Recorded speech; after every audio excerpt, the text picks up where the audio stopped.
Assalamualaikum warahmatullahi wabarakatuh. Sairing balam jauh barabah, balam lalu barabah mandi. Sairing salam saratus sambah, salam lalu sambah kembali.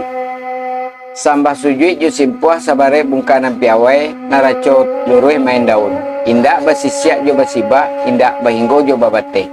Kok kete indak basabui namo, kok gadang indak babilang gala. Uji sambah nan terserak kepada penonton kasadonyo. Ambil rambutan pakai galah, rambutan masak masuk ke goni. Ambo unjukkan salam jo sambah, sambah to unjuk ke orang rami. Pai baburu mendapat rusuh dijual ke pasar baso. Salamai datang di sana kasadonyo, salamai baso balik di channel kita ko. Channel Minang Mustika Jaya. Baik di sana kasadonyo, dalam video kali ko akan kita coba membahas tentang rahasio orang Minang bisa membelakangi orang Cina dalam usaha. Artinya orang Cina selalu di belakang orang Minang dalam berusaha. Kalau kita lihat di Indonesia kok, pengusaha-pengusaha gadang itu boleh disebut sebagian gadang berasal dari keturunan Tionghoa atau keturunan Cina. Aku mereka bisa menguasai dan sukses di bidang usaha atau bisnis, sementara kita orang Minang termasuk orang yang dasarnya adalah pedagang. Mungkin ada orang Minang yang menjadi pedagang gadang atau pengusaha besar, tapi tidak bara dan tidak banyak. Namun kalau keturunan Cina di seluruh penjuru dunia, mungkin termasuk di kita di Indonesia, di mana-mana pengusaha gadangnya itu adalah keturunan Cina. Apa saja yang membuat mereka bisa seperti itu, dan kita sebagai umat Islam, orang Minang, pernah mendengar sebuah hadis yang berbunyi, tuntuilah ilmu sampai ke negeri Cina. Walaupun hadis ko dianggap lemah derajatnya, namun iko merupakan bantuan dari hadis yang menunjukkan bahwa strategi atau negari Cina itu merupakan sampai beraja yang sukses, terutama dalam hal ko kita lihat dalam bisnis atau berusaha. Ada kecil orang pinta 6 rasio orang Cina tu nan dalam bisnis. Kecil orang pinta atau orang santiang ada 6 rasio yang dipakai di orang Cina itu sehingga bisa sukses dalam usaha atau berbisnis. Yang pertama, orang Cina itu pandai membaca pasar serta kebutuhan konsumen yang ada. Artinya dalam membuka usaha mereka bisa membaca peluang bahasa usaha iko atau tanpa iko rancak untuk sebuah usaha. Artinya benar mereka keturunan Cina lebih santiang dalam mencari target atau peluang untuk dijadikan bisnisnya, sehingga dengan keahliannya kok apapun peluang akan bisa dimanfaatkan, tentu akan menjadikan bisnisnya berkembang.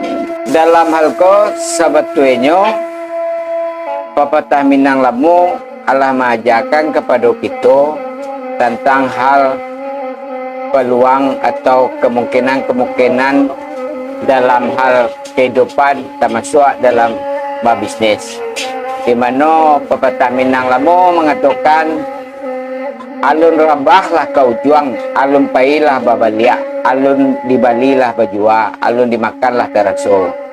Yang mana kurang lebih maknanya kita harus memiliki visi dan misi tentang masa depan dalam kehidupan kau, mencari peluang-peluang bisa membuka usaha karena pengamatan yang gitu dalam mengambil keputusan. Jadi dalam hal sebetulnya kita pun memiliki pepatah tersebut sebagai petunjuk, sebagai pedoman. Namun mungkin dalam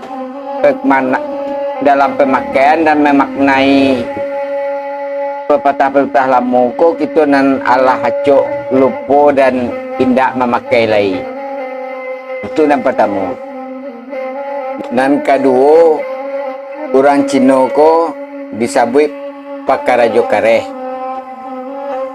Dalam hal ko kita bisa melihat bahasa orang Cina terlihat mang punya etos kerja negara. Bahkan filosofi mereka karajo untuang makan, artinya setelah untuang baru dimakan. Itulah filosofi yang dianui mereka. Baik itu pentingnya nyok bakarajo kare. Malah dalam filosofi lainnya menyebutkan jika ingin lebih sukses dari orang lain dan tidak punya pilihan lain, maka cibolah bakarajo lebih kareh dan lebih rajin. Seperti itulah keturunan Cina dalam menganggap pepatahnya untuk menuju kunci dari kesuksesannya adalah bakarajo kareh. Dalam hal itu sebetulnya orang tua kita dahulu dengan meninggalkan patiti jo pepatah Minang, Allah pulau mengajarkan bahasa kita dituntut untuk bisa memanfaatkan waktu sebaik-baiknya dan bakarajo kareh. Bagaikan bunyi pepatah sebagai berikut: duduk marawik ranjau, tagak meninjau jarak. Yang mana mananya menjelaskan untuk memanfaatkan waktu, jangan membuang-buang waktu. Bakarajo lebih ikhlas, bakarajo lebih kareh dan lebih rajin. Itu dan kedua. Dan ketiga, orang keturunan Cina ko disebut pintar berhemat. Berhemat merupakan keahlian yang sangat diterapkan dalam kehidupan orang keturunan Cina, terutama yang kita lihat di Indonesia ko. Dalam hal berhemat ko, mereka betul-betul memikirkan nama nilai-nilai non ekonomis, nama-nama non ekonomis sangat teliti. Dalam hal berhemat ko,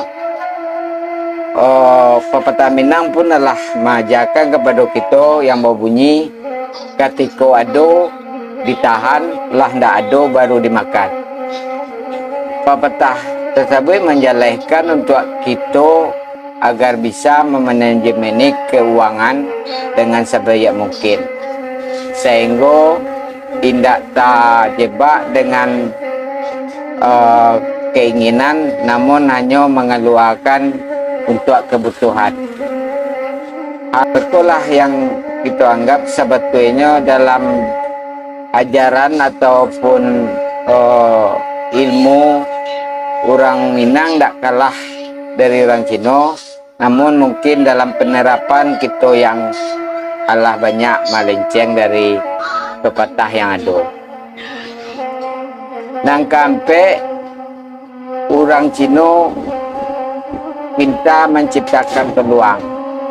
Artinya orang Cina itu selalu berharap atau menginginkan bercita-cita untuk menjadi bos, sehingga bisa menciptakan peluang-peluang kerja untuk orang lain.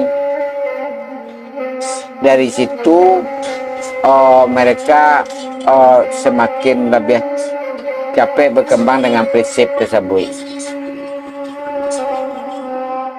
Dan dalam hal peluang pun orang Cina lebih santiang dalam menciptakan peluang desa yang dipengaruhi karena musim misalnya, atau dipengaruhi karena tren. Orang Cina lebih capek dalam menangkap peluang-peluang seperti itu. Sebetulnya dalam menangkap peluang, orang Minang lah dibekali dengan pepatah lamu kulo yang berbunyi, tiada rotan akapun jadi, tiada kayu janjang di kapiang. Yang mana maknanya harus pandai-pandai lah dalam memanfaati setiap peluang. Jadilah orang yang mampu mempergunakan segala kepunyaan terhadap hal-hal yang bermanfaat. Artinya kita diajarkan oleh pepatah tersebut untuk indak putus asa, untuk bisa selalu menjadikan sesuatu itu menjadi peluang, membuat kita bisa terus berkembang.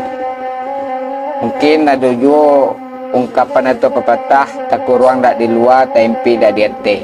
Kalimat itu mungkin bisa aja menjadi sandaran kita untuk selalu bisa keluar dari setiap masalah yang terjadi. Artinya kita tidak buntu, kita selalu ada peluang dalam segala keadaan. Itulah nangkampe rasio yang dipunyai oleh orang Cina, yang di kita pun ada, tinggal kita penerapannya saja. Yang kelima, orang Cina disebut pandai menabung dan berinvestasi. Dalam hal ko bisa kita lihat dalam keseharian di dunia usaha, orang Cina selalu berusaha untuk membeli sampai usaha yang jalani, apalagi usaha itu di tempat itu jalan. Mereka berani berinvestasi untuk hal itu. Hal itu terlihat banyak di kita. Orang kita lebih banyak hanya berani untuk mengontrak dan tidak berusaha untuk membeli sebagai aset sampai usahanya tersebut, sehingga pada suatu kondisi usaha akan mati karena mungkin karena kontrak yang bernilai lebih tinggi, atau orang yang punya tempat tidak mengontrakkan lagi, sehingga harus berpindah tempat dan mulai balik untuk mencari pasar baru. Itu kebanyakan keruntuhan usaha-usaha orang Minang, khususnya di perantauan yang berjaya. Padahal dalam hal ko, pepatah Minang lah mengajarkan kepada kita beraja kanan menang, mencontoh kanan sudah. Artinya kita harus beraja kepada orang-orang sukses dan mengambil hikmah dari segala kegagalan, baik kegagalan kita maupun kegagalan orang lain. Itu yang rasio yang ke-6 dari yang kelima dari keturunan Cina. Yang ke-6 keturunan Cina itu disebut memiliki disiplin yang tinggi. Rasio orang keturunan Cina disebut memiliki disiplin dan tepat waktu. Kalau dibandingkan dengan orang kita ataupun pribumi lainnya, akan terlihat perbedaan soal penerapan disiplin tersebut. Kalau orang Cina bisa membuat atau memiliki rutinitas nalah dijadwalkan dengan baik jam laloknya, jam jago laloknya, sarapan paginya, berangkat kerajanya, aktivitasnya pun lainnya pun diatur secara jelas. Karena mereka betul-betul mengatakan bahwa waktu itu sangat berharga dan waktu itu adalah uang. Dan itu pun sangat konsisten mereka lakukan dalam aktivitas sehari-hari. Dan itu pun banyak itu yang melanggarnya dan membuat waktu terbuang sia-sia. Sebagai pepatah Minang mengatakan titian binaso lapuk, janji binaso muki. Dalam hal ko mengajarkan kepada kita bahwa disiplin itu sangat penting karena bisa merusak, bisa mencuekan rencana-rencana Allah itu buat karena faktor tersebut. Itulah kurang lebih keunggulan-keunggulan dari orang Cina yang sebetulnya hanya dalam penerapan saja. Sementara kita dalam penerapan kolah yang Allah banyak menyonyokan petunjuk atau pedoman yang diajarkan dari orang tua kita dahulunya. Baiklah, untuk mengakhiri video ko, pisau sirawi bari bahulu diasah baru bamato, lawi sajo sajak dahulu baru timbul pulau paco. Panakiak pisau sirawi ambiak galah batang lintabuang, cilodang jadikan niru, nan satitiak jadikan lawi, nan sakapa jadikan gunung, alam takambang jadikan guru. Marilah kita di sana kesedonyo, kita cuba balik buka kitab-kitab lama, pesan-pesan orang tua kita dulu, nasihat-nasihat orang tua kita dulu, yang mana kita harus membaca kembali pepatah petitih Minang terdahulu dan berusaha untuk konsisten dan berkomitmen dalam menjalankan petitih atau pepatah Minang, yang mana petitih pepatah Minang itu merupakan nasihat-nasihat orang tua kita dari dahulu untuk kesuksesan anak kemenakannya di kemudian hari, yakni hari Iko dan hari Iswa. Demikianlah video untuk kali ini. Mohon maaf atas segala kekurangannya. Wassalamualaikum warahmatullahi wabarakatuh.